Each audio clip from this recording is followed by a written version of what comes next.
aja Sabar bu Bargny murung tamit Sabar bu Bargny murung tamit Allahu akbar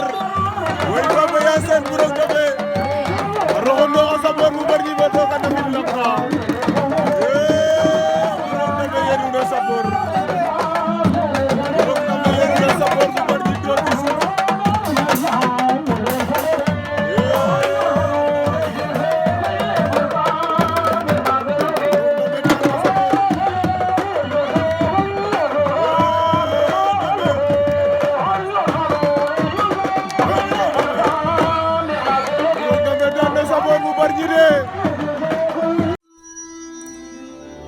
abonné